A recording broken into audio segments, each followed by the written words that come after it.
Soy primero, che.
Pero lejos, que no os hayáis visto o que es muy reciente esta cosa.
Ay, carrera, no.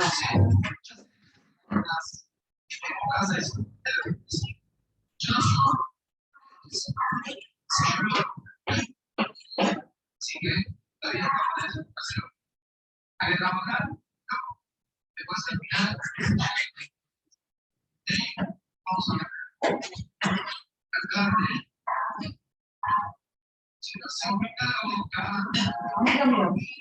Nada que ver.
Recording in progress. Ok.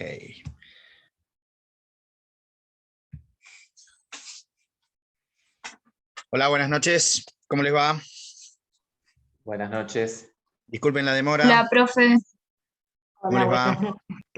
Buenas noches. Día complicado hoy. Vamos a ver, esperemos que remontemos. Vamos a ver cómo estamos. ¿Cómo venimos? ¿No venimos? ¿No venimos para nada? ¿O mazo? Mezzo.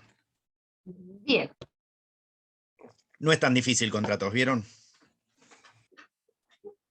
No es tan difícil. Siempre se puede estar peor. Así que, bueno. Vamos a esperar un ratito por si hay alguien que quizás estuvo o está complicado. No sé si pudo entrar o volvió la luz de la colega que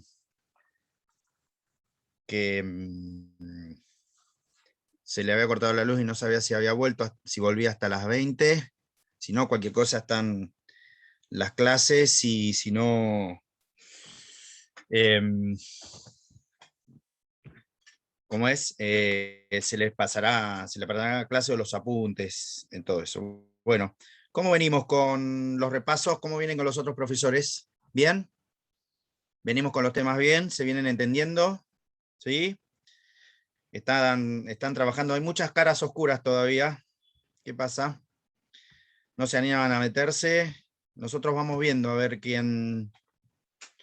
Vamos chequeando a ver quién está presencial, quién no, o si tira el encendido de la camarita nomás, ¿eh? Les aviso por las dudas, porque el que avisa no traiciona.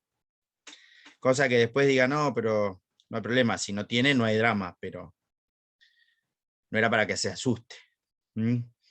Bueno, hasta acá vamos. Bueno, están silenciosos. ¿te puedo hacer una No, consulta? sí, si la puedo responder. El lunes con el profesor, con Gambini, vimos elementos de Sí, los contratos y vimos consentimiento, objeto y causa. Yo me acuerdo que la primera clase con usted bien. habíamos visto otra clasificación de elementos, que eran estructurales, naturales y accidentales, ¿puede ser? Sí, ¿y él cuál dio? ¿Cuáles dio? ¿Los esenciales? Pero no, él explicó lo de la voluntad, el No escuché porque se... consentimiento. Perdón. ¿No? ¿Se escucha ahí? Sí, ahí sí. Hola. Hola, hola, Bien. hola.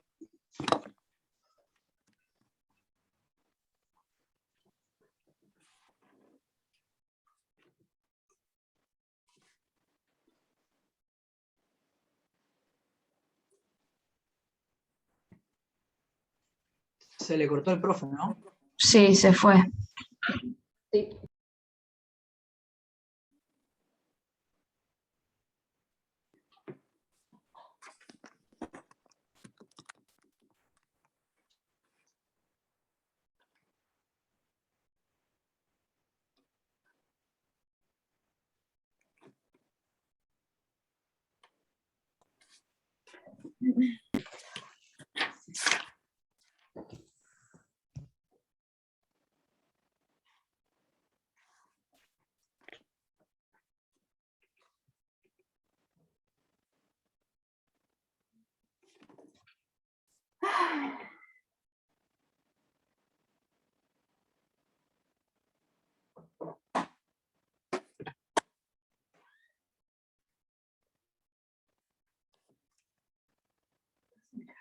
Sí, ma.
Hola.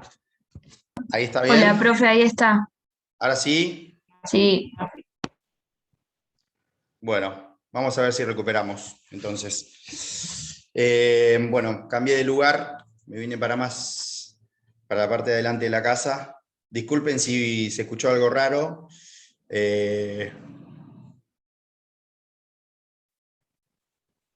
O algún inconveniente. Bueno, me estaba hablando, a ver, Santiago Gabriel Luna, que estaba diciendo que el doctor Gambini había dado otros elementos. Cuénteme.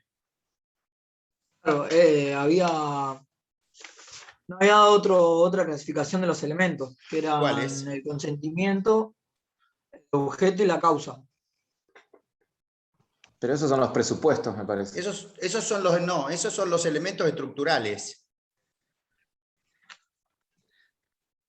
Claro. Si dio otra clasificación, a ver, si dio otra clasificación de elementos estructurales, puede haber aludido solamente a la clasificación doctrinaria tradicional francesa, que en vez de esbozar que los elementos eran estructurales, que es la teoría moderna, ellos decían que eran los elementos esenciales. Lo que puede haber dicho Gambini de distinto es porque él considera, en vez de decir que los elementos estructurales o esenciales genéricos son el objeto, el consentimiento y la causa, él, siguiendo la doctrina de Alterini, dice que son los sujetos. Profe, Eso igual dio. hizo esa diferencia. Él lo que dio son presupuestos y elementos del contrato. Bueno, pero nosotros también hablamos de elementos y presupuestos. Si nosotros dijimos que cada elemento estructural genérico del contrato, del consentimiento, del objeto de la causa, tiene presupuestos de validez. Por ejemplo,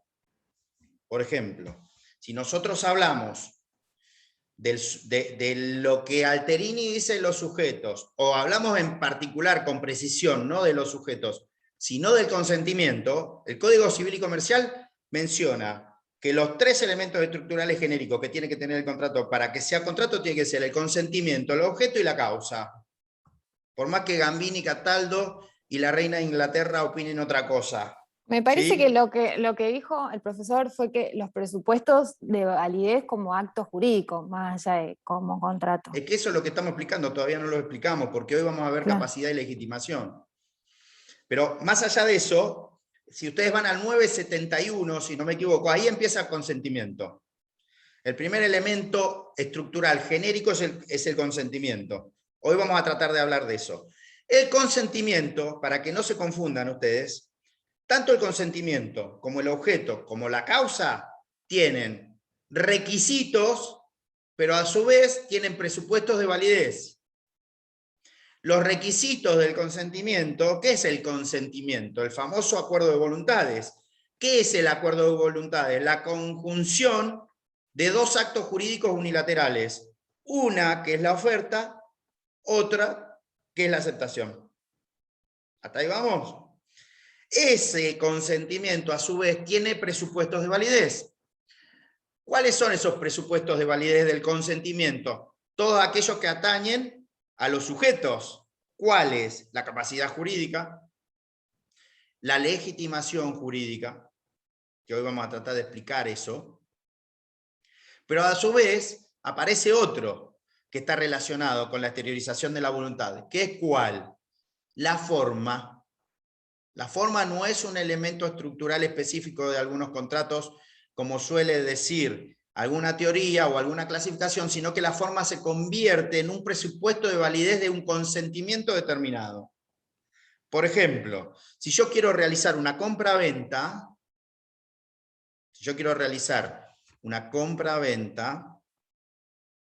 ¿está?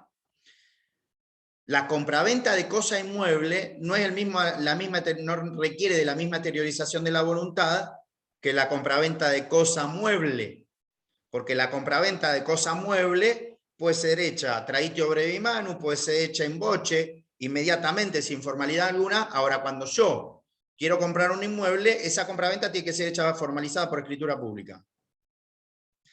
Como escritura, ya no sé si vieron forma ya, pero como escritura pública, ¿por qué? Porque los contratos que se dividen en formales o informales, la regla es la informalidad de los contratos. Pero cuando los contratos son formales hay que ver qué clase o naturaleza de clasificación pertenece, porque puede ser un contrato formal solemne, ¿sí? Ad solemnitatem, y puede ser formal solemne ad probationem. Pero a su vez, el formal solemne ad solemnitatem se subdivide en dos, en el absoluto o en el relativo. Es decir, que si la exteriorización de la voluntad es ser un contrato formal solemne ad solemnitatem absoluto, como por ejemplo la donación de inmuebles, ese consentimiento tiene que estar expresado sí o sí en una escritura pública. ¿Por qué? Porque si no el acto es nulo. ¿Sí? Al ser el acto nulo, no vale la exteriorización de la voluntad, se anula el contrato. Distinta es la solución del boleto de compraventa. ¿Sí? ¿Por qué? Porque ese boleto de compraventa que se celebra en escritura pública, la escritura pública en la compraventa es formal solemne ad solemnitatem relativa. Si falta la escritura pública en una compraventa, no es que hay nulidad. Lo que hay es la operación de la teoría de la conversión del negocio jurídico y ahí automáticamente las partes se obligan a otorgar el instrumento que la ley exige, obviamente por una acción determinada que se conoce como juicio de escrituración. ¿Sí? Entonces, la forma ahí se me mete como un presupuesto de validez del consentimiento. ¿Se entiende dónde está? Santiago Gabriel Luna. No sé si dio eso o no. Es decir, cuando uno habla del objeto, después, bueno, ¿qué requisitos tiene que tener el objeto? Bueno, tiene que ser lícito, ¿sí? Posible, jurídico Lo y vimos a eso. materialmente. ¿Lo vieron? Determinado o determinable y susceptible de apreciación económica, ¿sí? Entonces, ¿qué es lo que ocurre? Así como el objeto contractual necesita esos requisitos, también goza de los presupuestos de validez del acto jurídico, porque el objeto del contrato no necesariamente es el objeto de la prestación obligacional. ¿Estamos? Y la causa también tiene requisitos, que son los que aludimos en la clase pasada del 1013 en cuanto a la necesidad de la causa, en cuanto a la licitud, etcétera, etcétera, etcétera. ¿Se entiende? Ahora, él puede haber hablado de sujetos o no, pero lo cierto es que todos esos elementos, yo por lo que veo ya vieron presupuestos, elementos y circunstancias. Yo lo que quiero continuar la clase, si se puede, en la medida de lo posible, con algunas separaciones básicas, pero además hablando en torno a lo que es la legitimación, diferenciándolo de la capacidad. ¿Estamos? Y algunos supuestos de capacidad que son distintas a la de la legitimación, y que la capacidad a la cual refiere la parte contractual no es la capacidad jurídica para ser mayor de edad. ¿Está claro? Uno es capaz cuando tiene más de 18. No es a esa capacidad a la que se está refiriendo. Se está refiriendo a la capacidad legal de contratar. ¿Cuál? La de aquel que tiene la libre administración de sus bienes. Yo tengo la libre administración de mis bienes. Soy capaz para la ley, pero para ejercitar contratos no tengo capacidad muchas veces. ¿Por qué? Porque los jueces no podemos comprar los bienes que transmiten o se litigan en una causa en nuestros juzgados o cuando somos competentes en la Cámara. ¿Se entiende? Tengo incapacidad jurídica de comprar esos bienes o de ser cedente o cesionario. Entonces, ¿se dan cuenta que ahí la capacidad jurídica para contratar es distinta a la otra capacidad? En ese ejemplo se dan cuenta, ¿no? Otra es, por ejemplo, el tutor no puede comprar los bienes del tutelado. Otra es que el curador no puede comprar los bienes del curado. Ni tampoco le puede aprobar las cuentas si no las rinde primero. Entonces, esos son todos contratos. Tampoco puede transaccionar si no tiene autorización del Ministerio Público. Entonces, fíjense que de la capacidad que habla como presupuesto de validez es de la capacidad legal para contratar. Por eso cuando ustedes sean abogados también les va a prohibir la ley que ustedes se queden en parte de pago de honorarios con la cesión del juicio o con la cesión de los bienes que tramitaron o de las causas que tramitaron bajo su abogación, ¿sí? O por las cuales ustedes abogaron. Hay una nulidad absoluta ahí, es imposible sanearla. Ni siquiera por interpósita persona, por ejemplo, en caso nuestro, de los funcionarios públicos, ni siquiera por interpósita persona se puede realizar esa clase de operación. Ahora, eso es la capacidad, la que era capacidad de derecho, ¿sí? La incapacidad de derecho. La capacidad de ejercicio, el acto puede realizarla, no tenemos incapacidad de ejercicio o incapacidad de hecho. La legitimación tiene que ver con otra cosa. La legitimación tiene que ver con la posibilidad de realizar un acto jurídico estando legitimado para eso. Y dentro de esta cuestión de la legitimación, ¿qué significa? Que aquel sujeto que va a celebrar el acto jurídico no es el titular del derecho. Típico ejemplo, artículo 110 de la ley 24.522 de concursos y quiebras. El síndico que actúa en el concurso del sujeto que está quebrado, ¿sí? El sujeto perdió legitimación sobre todos los bienes, está desapoderado de pleno derecho, decimos en el derecho, en los términos, desapoderamiento absoluto, en los términos del artículo 108 de la ley. ¿Qué hace? El síndico lo representa en todos los bienes que se encuentran desapoderados. ¿Sí? Desapoderados. ¿Qué significa esto? Que si el fallido realiza una venta de un bien que es de él, esa venta es nula. ¿Por qué? Porque no está legitimado para venderlo. ¿Pero cómo si es de él? ¿Pero qué? ¿Es incapaz? No, no está legitimado. ¿Quién es el que está legitimado? El síndico si pide autorización del... ¿Se dan cuenta? ¿Se dan cuenta cuál es la diferencia? ¿Pero cómo? ¿El dueño no lo puede vender? No. ¿Por qué? Porque la ley le impuso una prohibición, una inhabilitación, que es el desapoderamiento, y pasa a estar legitimado el síndico concursal. Así como hablamos de venta, podemos hablar de locación, de arrendamiento, de cualquier tipo de contratos. Tiene que, si son sobre bienes desapoderados, tiene que realizarlos el síndico.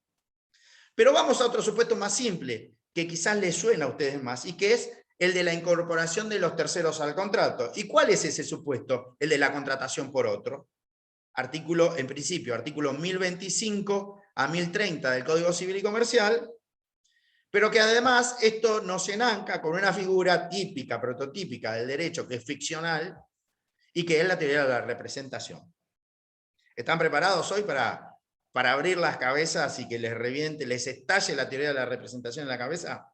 Miren cómo les voy a decir, y se van a acordar toda la vida de Cataldo, no sé si bien o mal, pero respecto a la teoría del 1, 2, 3 y la teoría de la representación. ¿Estamos? La incorporación de los terceros al contrato, cuando uno realiza una contratación por otro, está hablando de legitimación. Che, ¿tenés legitimación para venir a obligar a otro sujeto? Lento, por favor. Está bien, no me rete, Espinosa, no la veo, Espinosa, ahí. La veo lento, por favor. Soy bastante lento, Rocío. Hubiese estado avispado en otras circunstancias yo.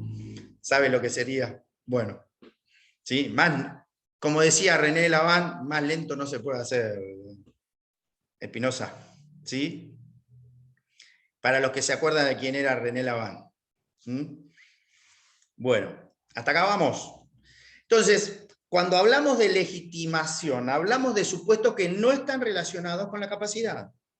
El ejemplo típico del fallido, en esto hay un muy buen libro del profesor Aparicio, que es de la Universidad Nacional de Córdoba, en la materia de contratos, que está con la ley vieja, con el código viejo, pero que está muy bien explicado el tema de la capacidad, de la legitimación y de la representación, porque justamente cuando uno analiza dos supuestos representativos que son el contrato por otro, ¿sí? El contrato donde yo voy a celebrar un contrato por otro, o el autocontrato en los términos del artículo 368, o contrato consigo mismo, o autocontrato, o autoentrada contractual, como la mencionan los españoles.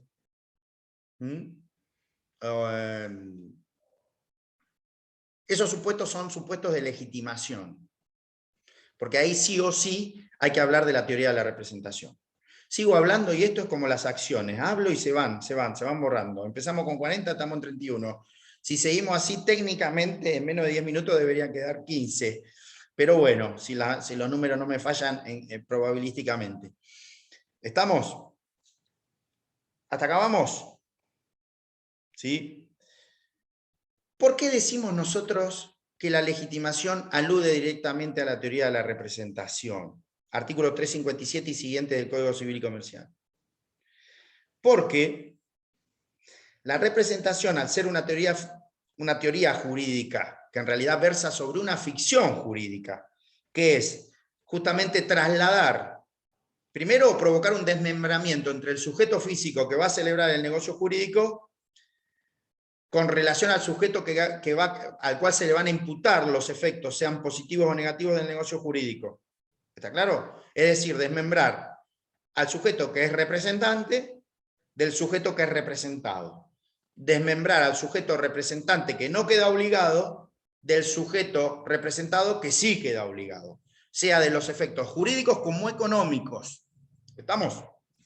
Entonces, en esa condición, nosotros decimos que la teoría de la representación, artículo 357 y siguiente del Código Civil y Comercial, es una ficción jurídica, porque en realidad le traslada los efectos de un negocio jurídico a un sujeto que no estuvo presente físicamente en la celebración del negocio. Por eso es la teoría de la representación, ¿sí? De origen, obviamente, romano, de largo abolengo, pero que nunca estuvo regulada en el derecho nacional, sino hasta el 1 de agosto de 2015, porque antes no estaba regulada como materia en el Código Civil, ni en el Código Civil, ni en el Código de Comercio, a pesar de que existían figuras que sí significaban negocios representativos. Primera aclaración. ¿Y por qué lo vemos en contrato? Porque el primer supuesto del artículo 1025 justamente es el que se denomina contratación por otro. El contrato por otro. Es cuando, por ejemplo, Sofía Mourinho viene y dice: le vengo a vender la casa de Josefina Hued. ¿Está? Hasta ahí hay un mandato representativo. Pero ¿dónde surge el mandato representativo? Cuando Sofía Mourinho exterioriza que viene con Josefina Hued. Entonces el sujeto que está contratando con Mourinho le va a decir: así que Sofía Mourinho, sos representante de Agüed, bueno, ¿qué le va a pedir? Acredítamelo. Entonces cuando nosotros expresamos, no se asusten, esto está dicho a grosso modo, ahora vamos a explicarlo bien. Cuando nosotros aludimos a la teoría de la representación como teoría del 1, 2, 3, es porque nosotros tenemos que empezar a establecer la diferenciación técnica de lo que es un mandato, de lo que es la representación y de lo que es la prueba de cada una de ellas. ¿Estamos? Entonces, cuando hablamos de mandato, no hablamos de representación necesariamente. Estamos hablando de un mandato, orden, encargo o pedido que un sujeto le hace a otro. Entonces, ustedes antes de empezar a copiar nada y de escribir, porque veo que hacen asienten, no asienten, escriben y tal, van a agarrar una hojita, que es la que tienen en estos momentos adelante de ustedes, si es que están escribiendo, y van a poner 1, 2, 3. Hasta ahora viene fácil, ¿sí? No sé por qué se ríe Espinosa. Vengo tratando de... ¿Sí? 1, 2, 3. En la primera parte del 1, arriba van a poner etapa interna. Si quieren. Si no quieren, graben la clase y escúchenlo, si es que les sirve. En la etapa interna, al costado de la etapa interna van a poner mandato, orden o encargo, o pedido, o encomienda. Y no sigamos porque si no terminamos con la mita y el yanaconazgo, como figuras técnico-económicas del virreinato. ¿Está? Entonces, en el 1 al costado, ¿se está durmiendo, Floco? ¿O le pasa? ¿O viene muy aburrido? Más o menos, bien aburrido. Bueno, hay que sufrirla, hay que pasar por estas cosas, ¿vieron? El recibirse también tiene muchas veces, como decimos en la cámara, también hay que comerse sapo para recibirse. Bueno, en este caso... Está complicado. Hay que comerse un sapo. Ah, no está complicado. Vamos despacio que está bien. Entonces, hasta acá vamos. Etapa interna, arriba, 1. Es una etapa de mandato, orden o encargo. No mandato como contrato. Mandato como que alguien le está pidiendo a otro que realice una tarea por él. ¿Está claro? Abajo de ese 1, en términos matemáticos van a poner A, guión medio, que no significa menos, sino que significa una unión, B. ¿Qué significa esta etapa interna? Esta etapa interna significa que A, Josefina Hued, le pide a Sofía Mourinho que le venda la casa. ¿Está claro? Podríamos hacerlo con Erika Barrientos y Maximiliano Blanco, podríamos hacerlo con Genovese y Ciancaglini, con Cabral y Groove, así. El A y B, pónganle el nombre que quieran, pero A le pide a B, A, el mandante, B, el mandatario, le pide a B que realice una serie de actos, uno o varios actos jurídicos. Ahí en esa etapa, ¿por qué decimos etapa interna en la etapa 1 y se lo graban? Porque la etapa interna 1, subjetiva, no es representativa. No hay representación. ¿Cuándo surge la representación? Sigan sin asustarse porque ahora vamos a dar todo el elenco normativo. ¿Cuándo surge la representación? Y esto se lo van a acordar toda la vida. La representación surge en la segunda etapa, entonces nos vamos al 2, y arriba del 2 van a poner etapa externa, y abajo de la etapa externa van a poner representación, representativa. ¿Sí? ¿Cuándo surge la segunda etapa? Cuando B exterioriza frente a terceros que viene por A. Entonces, cuando B exterioriza frente a terceros que viene por A, ahí lo que está haciendo está exteriorizando que viene a contratar por otro. Artículo 1025 del Código Civil y Comercial. Artículo 957 y siguiente del Código Civil y Comercial. Artículos 1319 y siguiente del Código Civil y Comercial. ¿Querían artículos? Ahí los tienen. Pida, requieran y se proveerá. Como decía un profesor viejo de derecho nuestro, Ariel Dazo, pague con maníes y lo defenderán los monos. Así, más o menos lo mismo. Te pida que se proveerá. Entonces, ¿hasta acá vamos? Simple. ¿Qué vamos a poner, ya que tenemos la etapa representativa? Abajo del 2 vamos a poner B, larga, guión medio, que no es un menos, C. Y abajo del B, vamos a abrir dos corchetes, espero que se acuerden lo que son los corchetes, de esas oraciones feas que teníamos que analizar, ¿se acuerdan cuando íbamos a lengua y literatura de la oración bimembre y unimembre, sujeto, predicado, horrible, pero que sirve, si no, no estaríamos todos acá, ¿sí? Abren corchetes y ponen en el corchete abajo de B, no abajo de C, la relación simbiótica o sintética entre A-B, que es la de la primera etapa. ¿Se acuerdan? Y esto no es todo, amigos. Ahora seguimos para su placer. O no. Aunque se rían algunos. ¿Hasta acá va? Es decir, que la representación surge en el segundo supuesto. Cuando B exterioriza a C, que él no viene a contratar por él por derecho propio, que él viene por otro. Y ahí cuando él viene por otro, se incurre, o mejor dicho, aparece la figura de la contratación por otro o por terceros. Y esa contratación por otro o por terceros es la incorporación de un tercero a un contrato. Aunque sea físicamente para firmar, no para que se le trasladen los efectos jurídicos.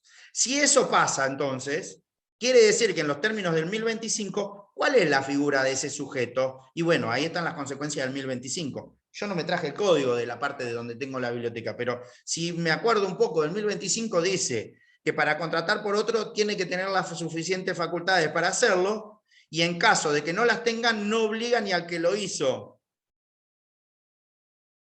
¿Está claro? ¿Qué hay ahí? Nulidad contractual. Porque está viciado un elemento estructural, genérico del contrato, que es el consentimiento, porque falta la legitimación. ¿Estamos? ¿Qué dice el 1025? A ver si lo pueden leer.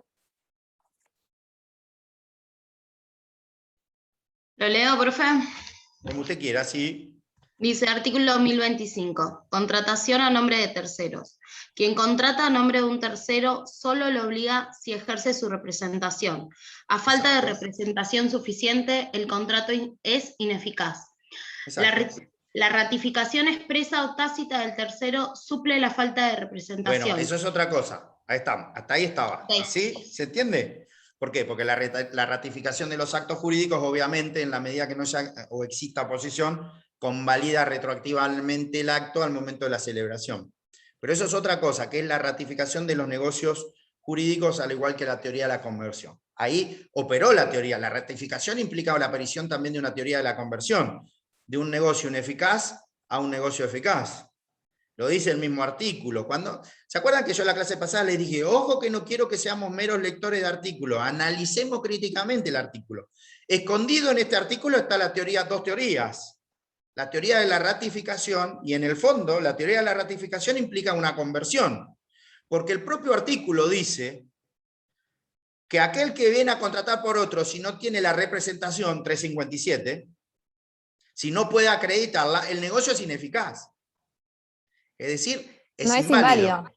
Ustedes, sí, bueno, pero ustedes todavía no lo vieron, pero si lo hubiesen leído el articulito que yo les pasé Sí, sobre yo lo teoría leí. general de contrato, no vamos a hablar de invalidez, vamos a hablar de ineficacia genética o funcional. Este supuesto es un supuesto de ineficacia genética. ¿Por qué? Porque existe también es invalidez, Josefina, no es para que se enojen y se pongan seria, sino porque existe una discusión. No es lo mismo que algo sea inválido a que sea ineficaz. Es el género, Porque, ¿no? Como dicen, la porque ineficacia. la invalidez presupone que el negocio no es válido, que no vale, que no tiene efectos. Ahora, la ineficacia es que pueda o no pueda producir efectos. Por eso, un supuesto de ineficacia funcional es la inoponibilidad, porque el negocio es válido, pero es ineficaz, no produce efectos frente a terceros. ¿Está claro? De todos modos, esta es una clasificación que de donde la estudien mientras la sepan está bien, pero no iba a eso lo vamos a explicar más adelante. No se asuste. ¿Hasta acá vamos? ¿Qué surge de esta conclusión? Que en la contratación por otro, si no hay representación, el negocio es ineficaz. ¿Sí? En principio inválido, de acuerdo a la teoría de la ineficacia jurídica, con una ineficacia congénita. Por eso, como la ineficacia congénita, la sanción es la nulidad. ¿Estamos? ¿Por qué la nulidad? Nosotros estamos acostumbrados a ver que la nulidad es algo malo, pero la nulidad es algo bueno, porque la nulidad es una sanción legal reparadora, sanea los vicios.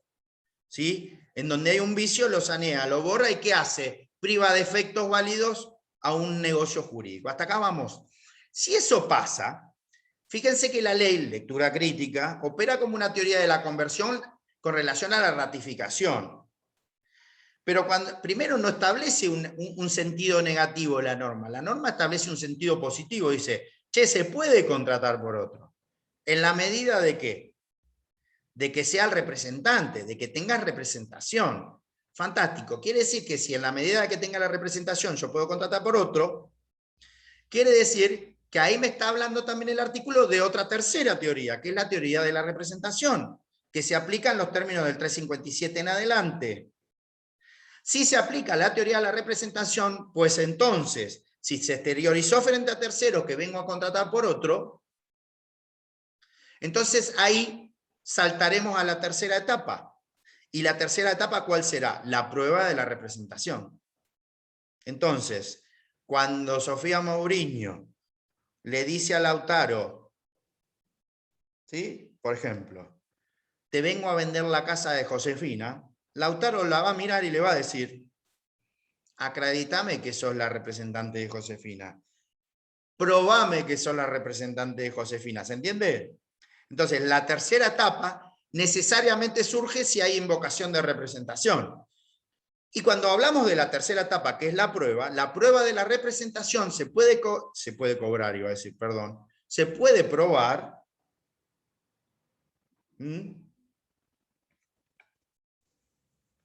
Se puede probar de distintas maneras. Pero para ver cuáles son las distintas maneras de probar, tenemos que ver cuáles son las distintas maneras de representación. APA, Chan, lluvia de corazones. Cualquier tipo de cosa que quieran aludir para un momento de suspenso, que dice, ¿cómo que existen diversas clases de representación? Sí, existen diversas clases de representación. Tanta como tantos autores haya que haya escrito de esto, pero en principio a nosotros nos gusta decir, a mí, porque lo tengo acá el contradictor necesario, que es Santiago Gabriel Luna, que me va a venir el miércoles que viene y va a decir, Gambini dijo que había 7 clases de representación. Es un chiste, Luna, no se asuste. ¿Sí? ¿Sí? Entonces, existen en principio 3, más allá de la representación directa o indirecta, que no los quiero confundir con esto. Existe, en primer lugar, la representación necesaria. Entonces, ¿cómo pruebo la representación necesaria? Y ahí el error que cometen todos los abogados, los profesores, los estudiantes. Y usted me va a decir, bueno, el único que la sabe es usted. Pedantón. ¿Qué apellido es? Pedantón. En vez de Cataldo es Pedantón. No, pero suele confundirse porque en la representación necesaria no hay que probar la representación. Lo que hay que probar es el lugar que ocupo yo de acuerdo a lo que la ley me dice. Ejemplo. Yo no tengo que probarle al juez, yo no tengo que probarle a Cataldo que Felipe Cataldo es hijo de Rodrigo Cataldo, ¿sí? No tengo que probarle que el padre representa al hijo. No tengo que probarle que el padre o la madre son los representantes legales del hijo hasta determinada edad. No tengo que probarle al juez que el tutor es el que representa al tutelado. No tengo que probarle que el curador representa al curado. ¿Se dan cuenta? La ley lo dice. La ley dice que en la representación necesaria, las madres y los padres son los que representan a sus hijos. Para las cosas buenas como para las cosas malas. ¿Se entiende? Entonces, ¿qué es lo que tengo que probar en la representación necesaria? En la representación necesaria no tengo que probar la representación.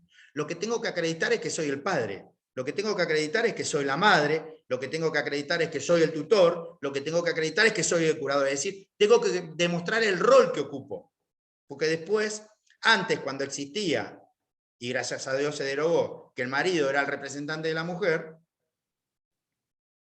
obviamente norma derogada, ya hoy sería hasta por inconstitucional, habría que derogarla, por violación de todos los tratados de género y de las conferencias de CEDAW y Belén do Pará sobre discriminación, de todas las formas de discriminación contra la mujer. Hoy ya en día eso no se puede sostener. Sin embargo, antes, ¿qué había que acreditar? Que era el marido. ¿Sí?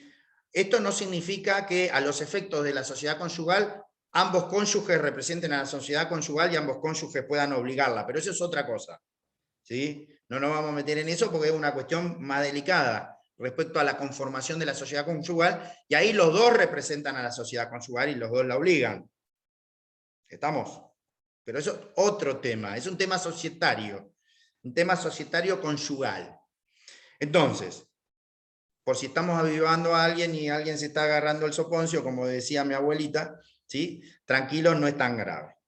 Ojo que en la unión convivencial también va pasando un poquito lo mismo. Por la duda les digo. Así que, take it easy, don't worry, pero tómenselo con calma. Hasta acá vamos, ¿se va entendiendo? ¿Qué pasa? Acá aparece el supuesto de cómo pruebo la representación necesaria. Rectius, no la tengo que probar a la representación necesaria, tengo que demostrar el rol que estoy ocupando. Segundo supuesto de representación es la representación convencional, es decir, aquella en la que las partes voluntariamente eligen representarse, autorrepresentarse o pedirle a otro que se represente. ¿Estamos? En la representación convencional sí aparece la prueba de la representación. Ahí sí hay que probar la representación. ¿Y cómo pruebo la representación? Obviamente que no voy a probar la teoría de la representación, porque eso no es necesario decirlo, que hay un traslado de los efectos jurídicos y económicos del centro de imputación. Lo que yo tengo que probar en la representación voluntaria es que hay un acto jurídico que otorga representación. Y esos actos jurídicos pueden venir en la representación voluntaria. Uno, de un acto jurídico unilateral denominado poder. ¿Sí? No confundan el poder con el mandato. El poder es un acto jurídico unilateral que se otorga ante un notario o ante el secretario, en el caso laboral, por ejemplo, la carta poder, que lo prevé la ley, o en el caso de los juicios civiles y comerciales con un monto mínimo a determinada cantidad de ius, en los términos del artículo 85, si hay beneficio de litigar sin gastos, o en los términos del artículo 56 del Código Procesal, para la representación ante el secretario se ejerce, eso es un apoderamiento, pero eso es un acto jurídico unilateral. Va el sujeto, por ejemplo, va Josefina y le dice a Sofía, no le dice a Sofía, le dice a un escribano, le entrego poder a Sofía para que me represente. ¿Está claro? El poder es uno de ellos. El segundo supuesto de representación se puede probar ¿cómo? Con algo que se denomina procura. La procura Esto es un término alemán que se escribe con K, y que significa que es un poder amplio de administración y particular de disposición, que es el que se le otorga a los factores de comercio y se inscribe en el registro público de comercio. Ese también existe en nuestra legislación, obviamente con el nombre de procura, aunque la procura la han confundido los autores con la encomienda en sí misma, con el negocio que se encomienda realizar.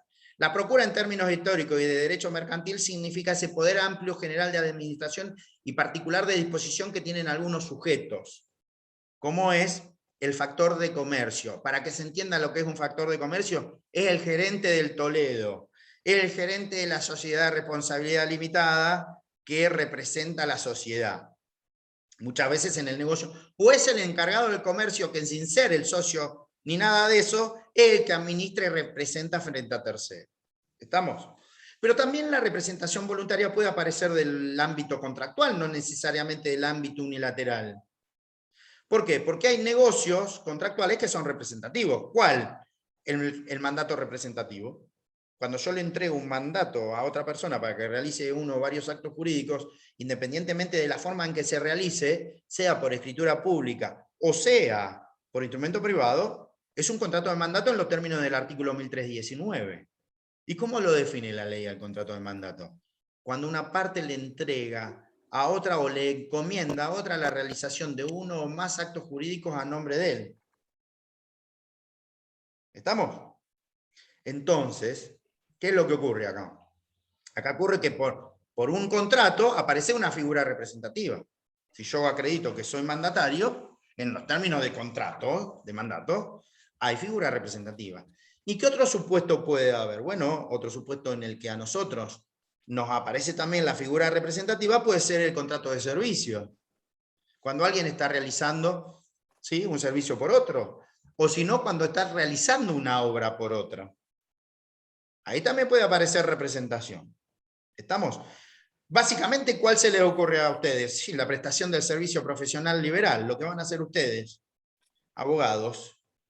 Ahí hay representación. ¿Sí? En el caso del ejercicio profesional, cuando son contadores de alguien, también puede aparecer representación. Cuando son gestores de alguien, también puede llegar a aparecer representación. ¿Estamos? Cuando son corredores, en principio no hay representación. Cuando son martilleros, en algunos supuestos sí, en otros no. Pero hay que verlo. ¿Está claro? Por ejemplo, en la consignación de Hacienda no hay representación. Y ahora vamos a explicar por qué. ¿Hasta acá vamos? Profe, ¿puedo consultarle algo que me perdí? Sí. El primero, la primera prueba. No escuché el nombre. ¿La primera prueba de qué? De la representación. Estaba procurar el ser. No, el poder. El poder. El poder, listo. El poder como acto jurídico unilateral. Sea poder general o poder especial. Cuando habla de poderes, el 380, por ahí anda, por el 380. Incluso antes, sí, 380 tiene que ser 382 porque es mandato poder irrevocable post-mortem y todo eso. Así que tiene que andar por ahí. Apoderamiento debe estar en el 380 o antes. El poder es el supuesto. ¿Sí? Ahí aparece representación. ¿Está claro? Y el último supuesto de representación es el supuesto de representación orgánica o mixta. La orgánica o mixta, obviamente que no se aplica a la teoría del mandato. ¿Por qué? Porque se aplica a la teoría del órgano societario. Y en la teoría orgánica o mixta, yo lo que tengo que probar, volvemos de nuevo, porque es mixta, porque aplica de las dos. Porque aplica de las dos. ¿Sí? Aplica de las dos. No se enoje, Josefina, no rete tanto que... ¿Sí? Que la vida es larga. ¿Hasta acá vamos? En la orgánica o mixta es la que ocurre o la que acaece en los supuestos de sociedades en general, antes eran las sociedades comerciales, que son cuáles, por ejemplo, la sociedad anónima, la SRL, la sociedad colectiva, sociedad comandita por acciones, sociedad comandita simple, sociedad de capital de industria, la que ustedes quieran. ¿Sí? Y también es la que ocurre en el consorcio de administración del régimen sometido al régimen de propiedad horizontal, que es un derecho real ahora. ¿Sí? Ahora es un derecho real, lo van a ver el semestre que viene ustedes. Pero ahora explico por qué esos son los supuestos de representaciones orgánicas o mixtas. ¿Por qué? Porque volvemos a caer en el mismo supuesto de el supuesto de representación necesaria. En la representación orgánica o mixta, yo no tengo que probar que el director de la sociedad anónima es el que representa a la sociedad anónima. Yo no tengo que probar que el socio gerente es el que representa a la sociedad de responsabilidad limitada. ¿Sí? Yo no tengo que probar que cualquiera de los socios colectivos es el que representa a la sociedad colectiva. No tengo que probar que el socio comanditado es el que representa a la sociedad. No tengo que probar todo eso. Como no tengo que probar que es el administrador del consorcio el que representa al consorcio. ¿Qué es lo que tendré que probar? El acta en donde yo digo que fui designado director de la sociedad anónima. El acta en donde la asamblea me designó como socio gerente con grado de representación. La asamblea de consorcistas en donde me nombraron o designaron administrador del consorcio. ¿Se dan cuenta? Yo no tengo que probar la representación, pero sí tengo que probar el órgano que estoy ocupando, que soy el sujeto que está ocupando ese órgano. ¿Hasta acá vamos? Se va entendiendo, es muy fácil esto. Está prácticamente regalado. Y le va a servir para comercial. ¿Se va entendiendo? Dicho esto, ahora sí nos metemos. No es lo mismo hablar de mandato representativo que no representativo. ¿Por qué? Esto que estoy diciendo aparece a partir del artículo 1319, principalmente en 1320. Ustedes en el 1319 tienen la definición de mandato, pero después en el 1320 dice, ojo, el mandato puede ser representativo o no representativo. ¿Se va entendiendo? ¿Qué es lo que significa? Que el mandato, orden o encargo puede ser exteriorizado o no. Si yo lo exteriorizo, habrá mandato representativo. Y esto se lo graban.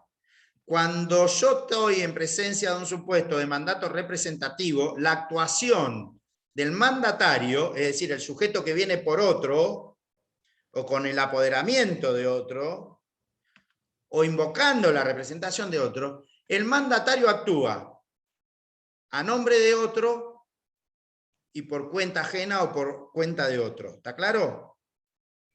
¿Qué es lo que significa? Que él no queda responsable, no es responsable ni se le trasladan los efectos jurídicos y económicos de la celebración del negocio jurídico. En el mandato representativo, el mandatario no queda obligado a excepción de que viole los límites de la procura, obviamente. Pero esto ténganlo en cuenta, eso es la excepcionalidad. Entonces, cuando el mandato es representativo, el mandatario actúa a nombre ajeno y por cuenta ajena. ¿Está claro? Cuando el mandato... Profesor. ¿Cómo? Una pregunta, capaz que estoy errando, pero ¿tiene algo que ver cuando es, por ejemplo, la acción de mandato, cuando es el mismo mandato del que estamos hablando? ¿Qué significa la acción de mandato? En el ¿Qué pago. es lo que quiere decir? En el pago, que se podía alegar... ¿Pagar por otro? Claro, pagar por otro y después pedir, ¿no? No, pero ahí la hay otra acción de cosa. mandato. Una cuestión es el pago por otro y otra cosa es pagar por mandato. Si yo pago por mandato y acredito que estoy pagando por mandato, ahí no hay acción de regreso o de contribución, que es a lo que vos estás aludiendo. Cuando hay pago por tercero, sí, porque no pagó el deudor principal. Pero son dos supuestos distintos. Las acciones de repetición o de contribución o de reembolso o de repetición nacen en la medida que la obligación la haya cancelado un tercero. ¿Pero qué pasa? Si la obligación la cancela un tercero que no es el deudor principal, ¿qué hay? ¿Qué es lo que hay? Que se conoce con el nombre de subrogación legal. Hay una novación subjetiva, porque no pagó el deudor principal. Ahora, si yo pago por mandato, se extinguió porque estoy pagando por el deudor principal. Pero para eso tengo que tener representación. ¿Se dan cuenta? Pero no se preocupen por las acciones de repetición porque se las voy a complicar un poquito más adelante, seguramente en la clase que viene, porque hoy no vamos a llegar a ver lo que es la cesión de la posición contractual y ahí sí, vamos a tener que amagar un poquito. Así que imagínense, si Floco se duerme y le parece difícil esto, la próxima directamente no entra al Zoom y dice, encárguense No vengo, ustedes, profe. muchachos, y después tiro, ¿sí? Bueno, ¿por qué? Porque cuando veamos los supuestos de cesión de la posición contractual, nos vamos a meter un poquito en algo medio escabroso que pasa con estas cuestiones de lo que estaba aludiendo Josefina sobre muchas veces las acciones de contribución cuando había un sujeto que estaba obligado como liso y llano pagador. Pero bueno, eso lo dejamos para más adelante. ¿Estamos? Para no ir embarrando. ¿Hasta acá se va entendiendo? Cuando uno actúa como mandatario, invocando en un mandato representativo el poder, el apoderamiento por otro, el 1025 por otro, el mandatario no queda obligado, no resulta obligado del negocio jurídico, no tiene legitimación para ser demandado. Es decir, ¿se dan cuenta por qué es un tema de legitimación? No hay legitimación para que él sea demandado un negocio jurídico. ¿Por qué? Porque los efectos del negocio jurídico se trasladó al sujeto que fue el representado, aquel el que comendó el negocio jurídico. Distinta la situación cuando yo me encuentro ante un supuesto en donde el mandato se oculta. Cuando el sujeto al que le piden la realización de ese negocio jurídico oculta quién es el que le dio la orden, el mandato o el encargo o el pedido, que es lo que se denomina con el nombre de mandato oculto en términos legales, o de socio oculto en términos legales, o mal nombrado como testaferro. ¿Estamos? Entonces, cuando estamos en presencia de un supuesto de un mandato en donde no se exteriorizó frente a terceros que se venía por otro, ahí no estamos en presencia, ahí no estamos en la presencia del 1025, ahí estamos en presencia del supuesto del 1335, que es el contrato de consignación. En el caso del contrato de comisión, ¿por qué? Porque en el mandato no representativo hay una interposición, hay una interpósita persona. Cuando el sujeto al que se le encomienda algo oculta que viene por otro, hay una interposición de un sujeto y queda él obligado, porque no exteriorizó la representación. Entonces, ¿qué es lo que ocurre? Cuando estamos en presencia del mandato no representativo, ¿me van siguiendo? El sujeto que contrata, es decir, el comisionista, el mandatario, aquel al que se le encargó, actúa a nombre propio, pero por cuenta ajena. Esto que estoy diciendo, la figura expresa de lo que estoy diciendo está en el artículo 1337 del Código Civil y Comercial. Cuando empieza a desarrollar en el tercer artículo de consignación, la consignación es una comisión para la venta, ¿sí? Es cuando alguien le encarga a otra persona la comisión para la venta de cosas muebles. Eso es lo que dice el 1335. Habrá comisión cuando una persona le encargue o le deje a la otra cosas muebles para su venta. Habla en el 1336 de los efectos y el 1337 dice: el comisionista rectius consignatario queda personalmente obligado con los terceros con los que contrata. Ahí está la diferencia. En el mandato no representativo, el comisionista, aquel que realiza el acto jurídico con los terceros, al no invocar la representación, actúa a nombre propio, pero por cuenta ajena. ¿Por cuenta de quién? Del comitente. ¿Por cuenta de quién? De aquel al que le hizo la encomienda, de aquel al que le dio el mandato, de aquel al que le encargó la realización de ese acto jurídico. ¿Está claro? Está clarísimo. Por lo menos para mí está clarísimo. Por ahí se complica, ¿sí? Entonces, la teoría del 1, 2, 3 que trató de expresar, que cuando se cumple la etapa 1, ¿qué beneficio tiene el mandatario? Y el beneficio que tiene el mandatario es que no queda obligado en el mandato representativo. En el mandato no representativo cobra comisioncita, porque vive de eso. El consignatario de Hacienda, por ejemplo. No sé quién fue Romina Altamiranda preguntó eso. Ahora lo explicamos a eso. Ahora lo explicamos. No se asusten y no se preocupen por la consignación, porque no lo van a ver tanto ahora, sino que lo van a ver en comercial. Y tampoco se asusten del contrato estimatorio que está metido ahí en el 1344 del contrato de consignación, que es un contrato que no aparece como nominado, pero que es un contrato que está vigente y que aparece, que está copiado del artículo 1355 del Código Civil Unificado Italiano. ¿Sí? ¿Hasta acá vamos? ¿Qué es lo para ir concluyendo? Siendo las 21:15. Para ir concluyendo. Por ahí hoy se me traban las palabras porque estoy levantado temprano, estoy cansado. ¿Sí? Hicimos muchas cosas, hicimos muchas sentencias, controlamos muchos proyectos. Y bueno, es lo que hay. Cuando uno actúa y está en presencia de un mandato representativo, se cumple la primera etapa, se cumple la segunda etapa porque se exteriorizó frente a terceros y obviamente hay que cumplir la tercera etapa. ¿Por qué? Porque hay que probar esa representación. Cuando nosotros estamos en presencia del mandato representativo, el mandatario, es decir, el sujeto que viene por otro, al que se le encomendó la realización de un acto jurídico, y esto se lo graban también, actúa a nombre ajeno y por cuenta ajena, actúa a nombre de otro y por cuenta de otro, nunca actúa por derecho propio, ¿sí? Dentro de los límites de la procura. Por eso, y esto se lo repito a ustedes, para que empecemos a desmitificar el derecho, porque ¿vieron lo que pasa en los hogares, en nuestros benditos hogares? Uno tiene dos materias de derecho y para los padres, los abuelos, los tíos, los primos, los hermanos, los hermanitos, ya somos abogados. ¿Vieron?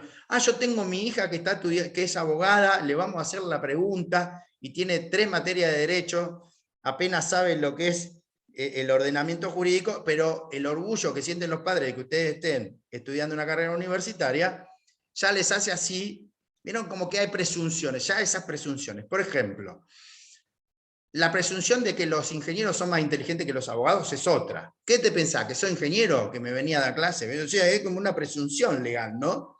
Como que los ingenieros son más inteligentes que otras personas. Como si eso fuera porque manejan ciertas áreas. Pero otras demitificaciones que vamos a ver en contratos, por ejemplo, y lo cual es una grosería jurídica, es decir, hizo la sucesión en vida. Yo digo, bueno, ¿cómo hace uno para hacer la sucesión en vida? Y lo que remata a eso es decir, ¿sí? Hizo la sesión en vida y obviamente, la sesión, ¿cuándo la van a hacer si es un contrato intervivos?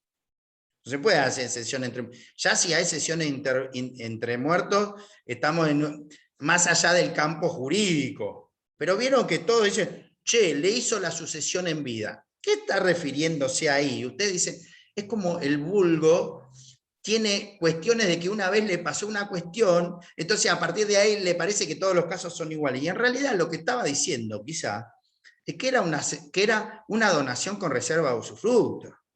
O que en realidad lo que hizo fue un testamento. Entonces pareciera ser como que se solucionó todo. Y así tengo tantas desmitificaciones para dar. Pero bueno, varias de ellas se estudian en contratos, como por ejemplo, no se puede hacer la sucesión en vida. Primero porque nos falta el muerto. O sea que ya si nos falta eso es fundamental.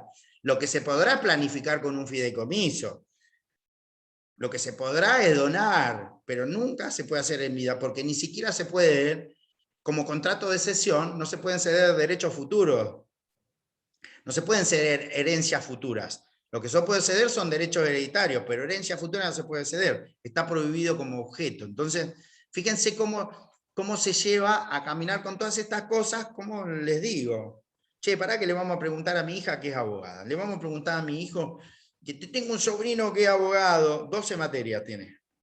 Y por ahí no vio todavía, por ahí no terminó de dar los civiles, y obviamente hay cosas que van cambiando, principalmente cuando lleguen a un derecho comercial, que va a ser el número 3, que es el de concurso y quiebra, porque ahí aparece un cambio de paradigma del derecho.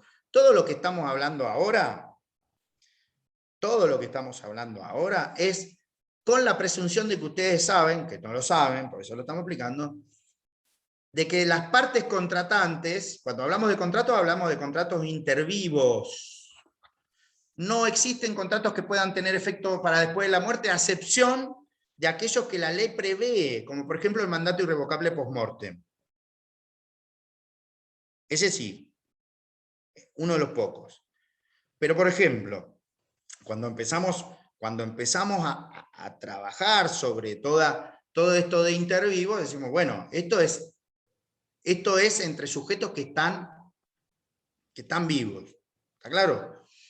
Esas cuestiones hay que tenerlas siempre en cuenta. Pero, por ejemplo, más allá de eso, cuando hablamos de contratos, nosotros presuponemos que ambas partes del contrato, porque ustedes vieron que puede haber un solo sujeto, pero tiene que haber dos partes, como mínimo, que ambas partes del contrato se rigen por un principio en el derecho, que es el principio que cuando las partes están in bonis, esto lo anota si quiere, si no, no, cuando las partes están in bonis, el principio que rige es el principio del prior in tempore potior iure.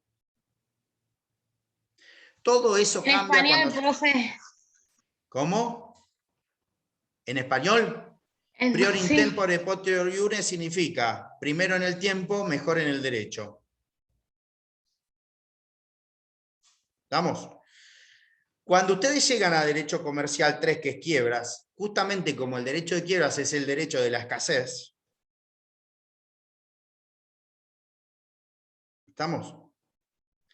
Como el derecho de quiebras es el derecho de la escasez, el principio cambia, y ya no más el prior in tempore potior iure, ahora va a pasar a ser el principio de la par condicio creditorum.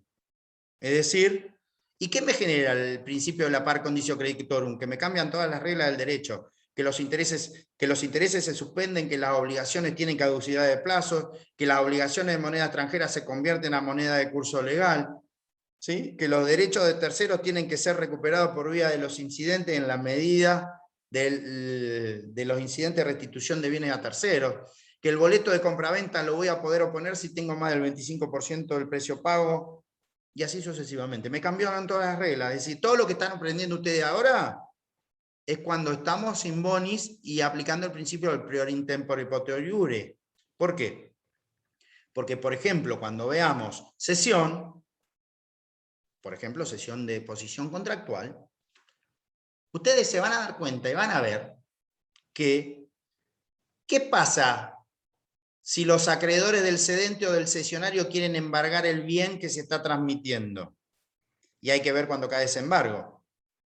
¿Por qué? Porque si el embargo de los acreedores del cedente cae antes de la notificación de la cesión o de la comunicación de la cesión al deudor cedido, el embargo no se puede transmitir. El bien no se puede transmitir. Ahora, se cae con posterioridad, ese embargo es infructuoso, ya salió el bien del patrimonio. Eso en materia de concursamiento no sucede. ¿Por qué? Porque todas las medidas cautelares se levantan y automáticamente todo crédito o título de causa jurídica anterior a la presentación concursal preventiva o decreto de quiebra, plum, cae adentro de pleno derecho. Haya o no haya medidas cautelares. ¿Se dan cuenta cómo cambia todo? Entonces, ojo, quizás hay alguno en esta materia que asciende o ya es profesional en otro segmento o en otra profesión, al cual quizás le va a resultar más fácil. Siempre a los contadores les resultó mucho más fácil estudiar Derecho que a nosotros los abogados estudiar Contabilidad o Ciencias Económicas. Eso es como una cuestión que viene dada también en el derecho. Los únicos números que entienden los abogados son cuando tenemos que hablar de ley de honorarios y de porcentajes y todas esas cosas. Después se nos complica, ¿sí? Pero bueno, más allá de eso, sepan que esto que estamos hablando es cuando las partes están como in bonis. Es decir, mediante la aplicación del prior in tempore potior iure. Mediante la aplicación del principio de primero en el tiempo, mejor en el derecho. Por eso existen las tercerías. La tercería mejor derecho para los que vieron procesal. Por eso existen la prelación de embargos, no de privilegios. Por eso existen la prelación de embargos, porque los privilegios son otra cosa y no se rigen por el prior in tempore. Haya o no haya, el privilegio cobra antes. Haya o no embargo previo. Pues cuando vamos al orden de preferencias, va a cobrar siempre el acreedor privilegiado, haya o no haya embargado, haya o no haya iniciado juicio. ¿Está claro? ¿Estamos? ¿Hasta acá vamos? Entonces el prior intempore también tiene sus excepciones dentro del estado general, que es obviamente el privilegio, pero para eso tiene que haber privilegio. Y si hay privilegio, porque la ley lo dice, no se pueden crear privilegios por voluntad convencional. ¿Está claro? Vamos. Dicho esto, aparece la figura, decíamos, del consignatario, aquel sujeto que en el mandato no representativo había ocultado que venía por otro. Se ocultó que vino por otro, el mandato es oculto, y el consignatario queda obligado personalmente, 1337, decíamos, con los terceros con los que contrata. Entonces, fíjense cómo desde lo gráfico la figura ya cambia, porque se me cuela entre A y C un sujeto que es el B. En la figura de mandato representativo no se cuela nadie. El contrato se celebra entre A y C. ¡Pum! Listo. ¿Se va entendiendo esto? Si va en el 1, 2, 3, el contrato se celebra entre A y C, porque B no es que ni corte ni pincha, pero él no queda obligado porque se trasladan los efectos de ese negocio jurídico a A. Entonces, en el mandato representativo no hay interposición de persona alguna. El contrato se celebró entre A y C, porque se acreditó la legitimación. En el supuesto de mandato no representativo, nosotros tenemos un sujeto que se nos cuela en el medio, que es el intermediario mercantil. ¿Qué es el intermediario? ¿Figura típica de quién? Del banco. Artículo 1 de la ley 21.526. ¿Quiénes son las entidades financieras? Las que intermedian entre la oferta y la demanda de activos financieros. ¿Sí? En esa dinámica de la ecuación contable, en donde el activo es igual al pasivo más el patrimonio neto, en la estática, pero si hacen la dinámica, todo eso aparece reflejado en esa fórmula, en la intermediación mercantil, cuando se habla de operaciones activas o pasivas.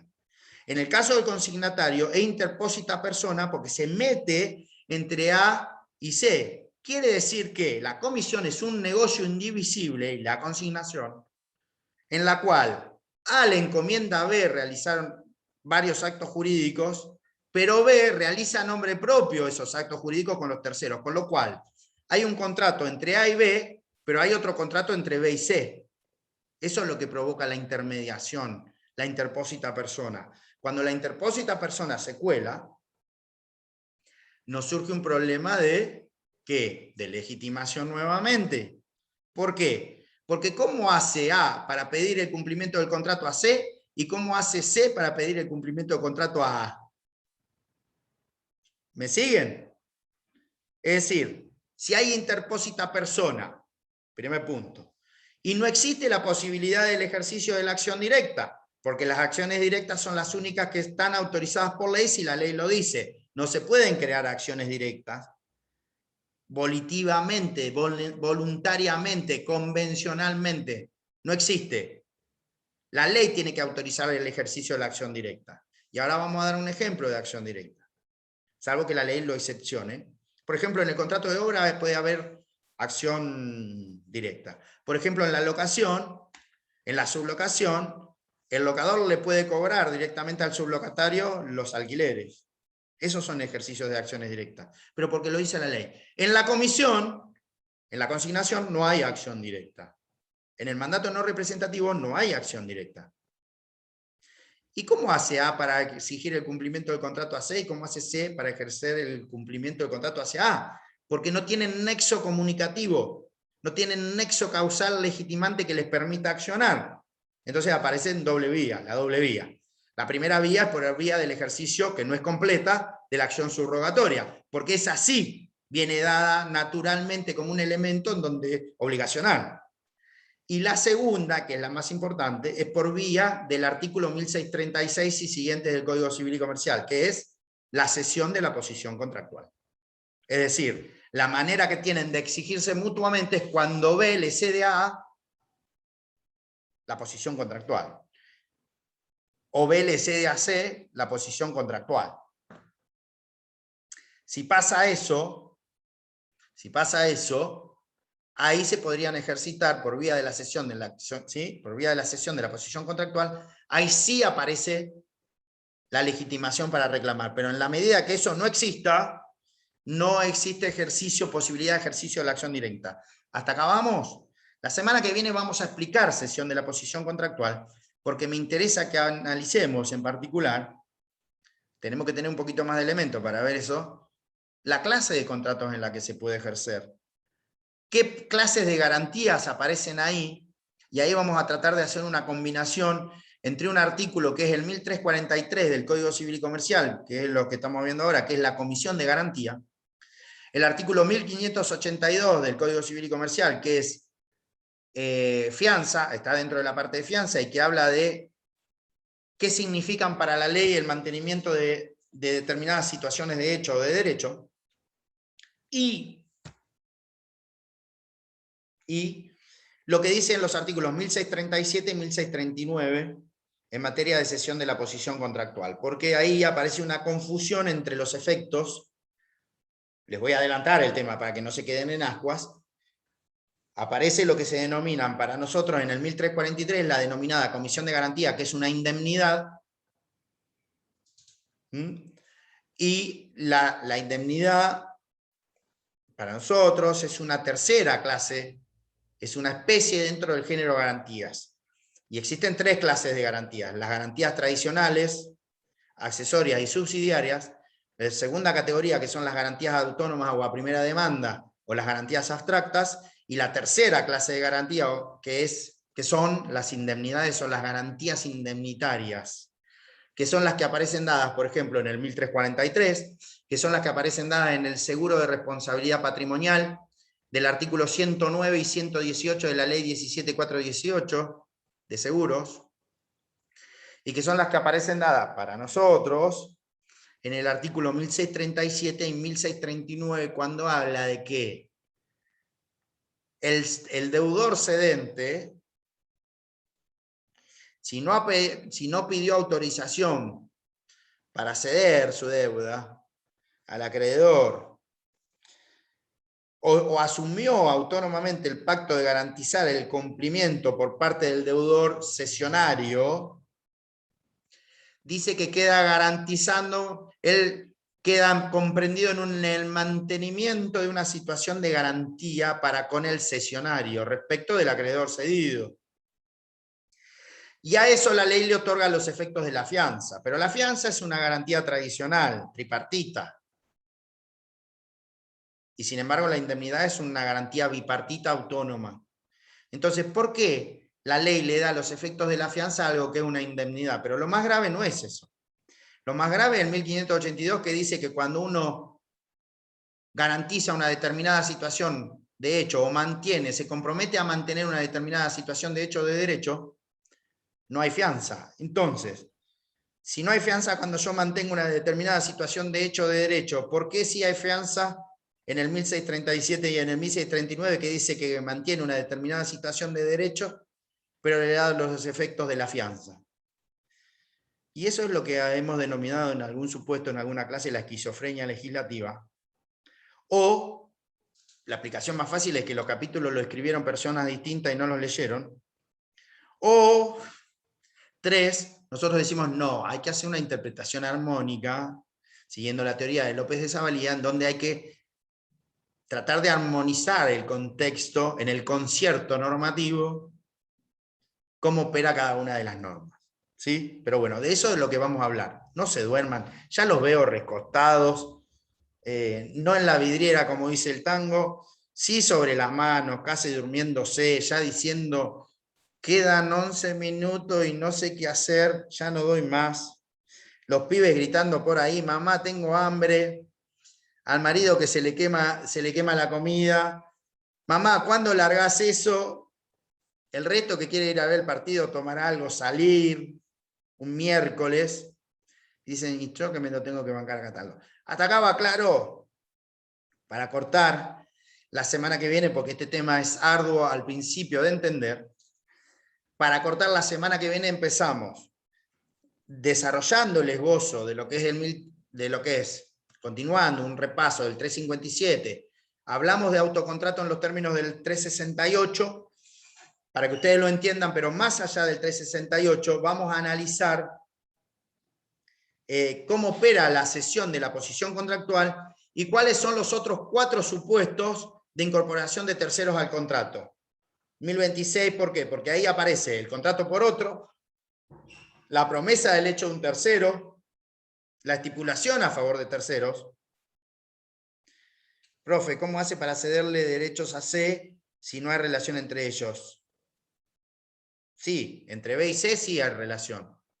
No sé cuál es la pregunta que quieren hacer. La cesión de la posición contractual va a operar entre B y A, porque el contrato lo celebran entre B y C. ¿Sí? Entonces, si el contrato lo celebran entre B y C, lo más probable es que B, para desentenderse, le ceda el contrato a A. B le podría ceder a C el contrato, pero corremos el riesgo de que opere una confusión patrimonial. Extinción por confusión. ¿Se entiende? Entonces ahí no habría ningún tipo de inconveniente. El problema es que B va a tener que rendir cuentas igual. ¿Por qué? Porque todo lo que trae aparejado, que todavía no lo desarrollamos, obviamente, porque si no va a ser una bomba de estruendo, todos los negocios que son de mandato representativo o no representativo conllevan íncitas. Entre determinadas obligaciones hay una que es la fundamental, la obligación de rendir cuentas en los términos del 838, si no me equivoco, si no es el 858. Con 8 empieza, con 8 termina, no sé cuál de los dos, pero por ahí anda. Ustedes sabrán decirme. ¿Sí? Esa es la obligación fundamental que surge justamente de las relaciones de mandato, sea representativo o no representativo.